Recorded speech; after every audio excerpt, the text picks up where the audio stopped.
akkas jedha. Akkam jedha.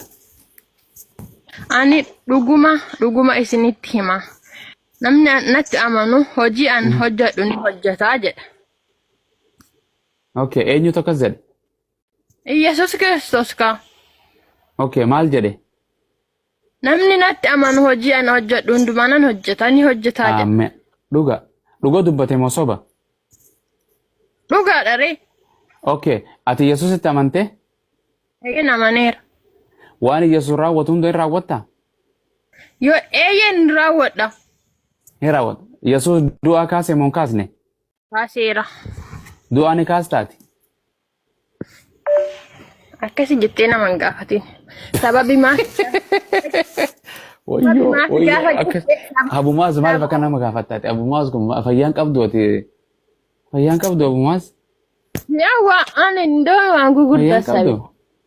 Waan gurguddaa waan siin jedhe hojii Yesuus hojjete hundumaa namni Yesuusitti amane hojii Yesuus hojjete hundumaa hin hojjeta yoo gadi buutee dubbiste ani gara abbaa waan hin deemuuf isin kana caala na caala hojjettan jedhe. Miti? Ko jiru mitiidha warri har'a hojjetaa jiran. Waan jedhe dhiisi waan warra sana si anaaf siin gaafachuu jira warra kaan siin hin jenne si Yesuusitti amantee ati obsi. Ayyeen amaneera. Hamsa moo mi'a filmi'a matoo amantee Yesuusitti. Matoo waan Yesuus raawwatu hunda ni raawwattaa obsi. Raawwachuu hin danda'u. Hin dandeessu? Hin danda'u. Kanaafuu nama ne deem siimee barkuna kanamaan siin jedhe ammeen maqaa isaatiin goobas akkasi fite hanqasuma namanne ka akka jedhu Yesuus namni anatti amane jedha laal dhugumaan isinitti baa kijibaa miti piraankii miti dhugumaan isinitti maa isiniin jedhaa jedhe isiniin jedha dhaggeeffadha isin kiristaanota barattoota isaatiis akkana jedhe namni anatti amanu waan ani hojjedhu hundumaa hin hojjeta jedhe takka qofa osoo hin ta'in hunduma yoomsan caala. Ani gara abbaa waanaan dhaquuf kana irra caalaa hin hojjettan jedhe. Amen. Yoo Yesuus du'aa tokko kaase ati lama kaasuu dandeessa Yesuus daran. Hin kaasneeyyen. Okay, amantee miti dhaabbadhu kennaan jenne. Amantee kennaan jenne bara Yesuus. Namni anatti amane waan raawwadhu hunda raawwataa jedhe moo hin jenne? Jedheera. Ati Yesuusitti amantee moo hin amanne? Amaneera. Du'a haa caaluu nu kaasuu hin dandeessaa? Waan si araaramu. Amen. Argitee kabbaad. Namni ati akkana jedhu dhaggeeffadhu mee waan ittiin dabalin caafannee waan hin jedhin akka jedhu namni anatti amane kamiyyuu waan ani raawwadhu hundumaan hin raawwata jedhan qasuma. Kanaaf itti Kiristoositti hin amanneeti. Ara amaneera. Kaasi du'a haa caalu kaasi nu barsiisayye. Du'a caalu ana jeeseera. Moo ana waan. Waaqa seeta Yesuus Kiristoos.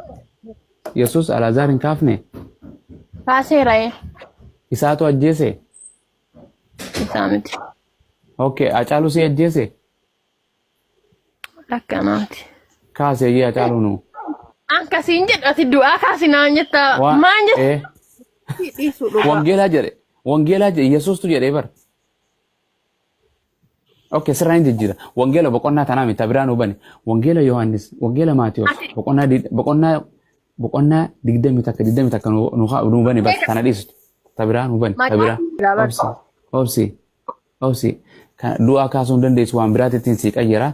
Wangeela Maatiyos 20 bani meenu waan biraa jira ammas.